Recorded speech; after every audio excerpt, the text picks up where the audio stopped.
Minasan, konnichiwa, Lily des. Minasan, o genki desu ka? Aku harap sehat semua ya. Oke, langsung kita mulai saja yuk. Sesuai dengan judul video ini, hari ini aku akan membicarakan secara singkat tentang JLPT. Mungkin beberapa dari Minasan ada yang sudah tahu JLPT, dan mungkin juga beberapa dari Minasan ada yang belum tahu.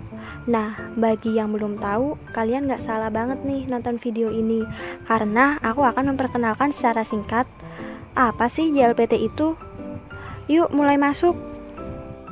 Jadi, JLPT atau Japanese Language Proficiency Test, atau kalau dalam bahasa Jepang disebut Nihongo no Ryoku Shiken, adalah ujian kemampuan bahasa Jepang yang ditujukan untuk orang-orang yang memiliki bahasa ibu bukan bahasa Jepang. Tes ini setara dengan tes TOEFL dalam bahasa Inggris. Jadi, Minasan tahulah ya gambaran singkat tes ini untuk apa. JLPT pertama kali diselenggarakan pada tahun 1984.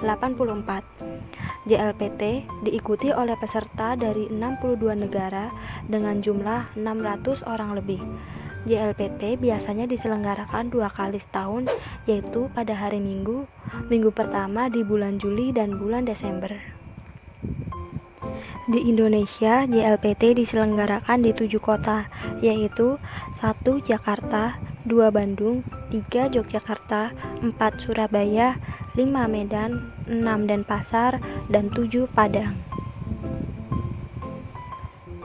Dalam JLPT terdapat 5 level loh, yaitu dari yang tertinggi N1 sampai yang terendah yaitu N5. Aku akan fokus menjelaskan JLPT N5. Jadi, apa sih itu JLPT N5? JLPT N5 ini ditujukan untuk pembelajar pemula bahasa Jepang.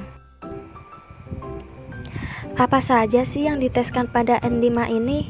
Nah, yang perlu Minasan pelajari atau Minasan kuasai, Minasan harus menguasai bunpo atau tata bahasa Jepang tingkat dasar dengan menguasai 100 huruf kanji dan 800 kosakata sederhana dalam kehidupan sehari-hari, serta bisa memahami kalimat standar jika ditulis dengan huruf katakana dan hiragana atau dengan kanji yang sangat sederhana.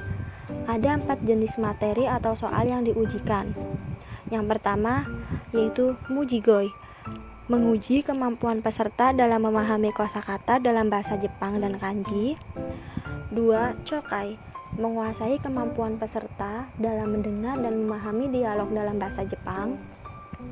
Yang ketiga, Dokai, menguji kemampuan peserta dalam memahami artikel dalam bahasa Jepang.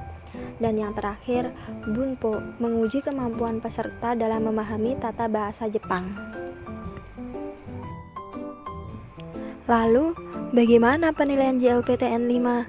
Jadi gini, sebelum tahun 2010, sistem penilaian JLPT adalah menjumlahkan nilai dari masing-masing bagian dan harus mencapai batas nilai tertentu. Namun, sejak tahun 2010, sistem penilaian ini diubah.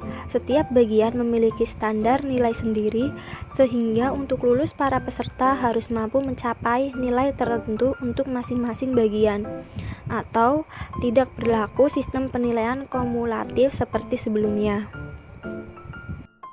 Nah, bagaimana sih cara mendapatkan skor yang maksimal? Mulai dari awal hingga untuk bisa lulus N5, Minasan membutuhkan waktu kurang lebih 3-6 bulan dalam mempelajari bahasa Jepang dengan durasi belajar rata-rata 1-2 jam per hari. Namun hal ini tergantung cara belajar Minasan masing-masing. Mungkin ada yang lebih cepat dan mungkin juga ada yang lebih lambat.